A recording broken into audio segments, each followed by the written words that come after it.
Welcome to In Depth with Academia. I'm Richard Price, CEO of Academia.edu, and today I'm genuinely excited to dive into a provocative paper from the 25th anniversary conference of the International Association of Sports Economists.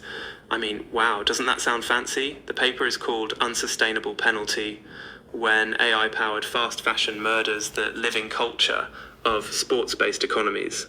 And it's authored by Yu Devecioglu and Cecilia W. The title alone really sets the tone, right? And just a reminder, as always, I'm here to present the research neutrally. Think of these ideas as food for thought, not the final word. Let's get straight to the core of what this paper is asking. The authors set out to explore a pretty, heavy question. What happens when AI-driven fast fashion collides with the deeply rooted, intangible cultural heritage of sports? Is it possible that our love for, say, iconic sports moments, like that last-second goal or the electrifying atmosphere of a stadium, gets commodified and sort of boiled down to cheap t-shirts and mass-produced sneakers? And what are the wider consequences for societies and economies that depend on sports as a living, breathing part of their culture? It's a big question because, sports aren't just entertainment. For many places, they're the backbone of identity, pride, and even economic survival. So, why is this topic so significant for all of us listening? Think about it. If you cheer for a local team, or maybe you've treasured a family tradition around watching a big match, then you know sports aren't just numbers on a scoreboard. There's history, emotion, stories, so much lives in those moments.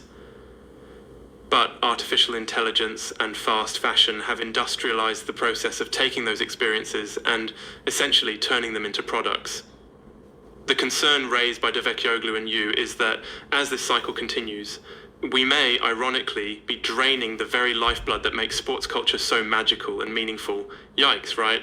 Let's touch briefly on how the authors go about attacking this question. Their approach is qualitative, meaning they took a deep dive into spontaneous dialogues and case studies. They combined that with something called critical discourse analysis. Basically, they dug into the language people use to talk about sports and fast fashion and interpreted it to look for deeper social, economic, and ethical issues. They gathered a ton of primary data from new media.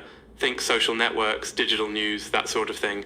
And there's a fun academic twist. They pitted Nobel-winning economics frameworks like Gary Becker's theory of discrimination and Amartya Sen's focus on human development against the realities of AI-powered fast fashion. It's like intellectual tennis. You can almost imagine the volleying back and forth. I don't know, maybe a little too much coffee this morning on my end. What did they find? Well, their key argument is that the motion performed in sports, everything from a stadium chant to the rhythm of a game, constitutes an intangible cultural heritage, or ICH. The authors warn that by slicing these moments up into marketable bits, think limited edition jerseys or, a viral meme of a goal, we risk reducing something infinitely rich and alive to a bunch of data points, or worse, to just another disposable trend. Interestingly, the authors argue that you can't really break down these living cultural phenomena into smaller, analyzable parts and expect to understand or protect them. It's a bit like trying to explain the feeling of hearing your national anthem at a championship just through economics. Something always gets lost. They even bring in chaos theory as a tool to cope with how unpredictable and nuanced this cultural ecosystem really is. Wild, huh? And then, here's where it really gets heavy. They connect this process to real-world harm.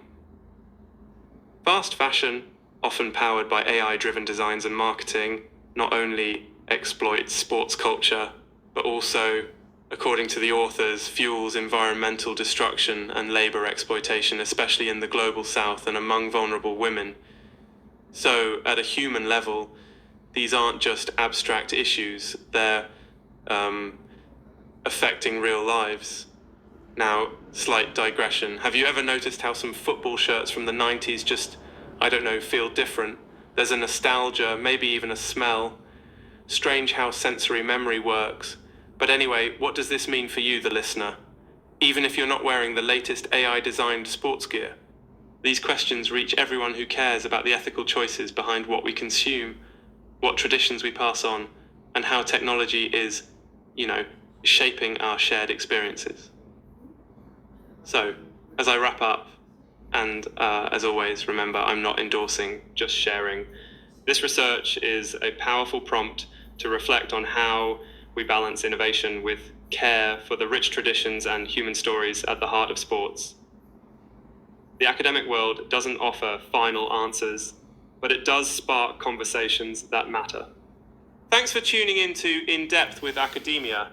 Until next time, keep thinking, keep questioning, and keep celebrating the messy, beautiful world of ideas.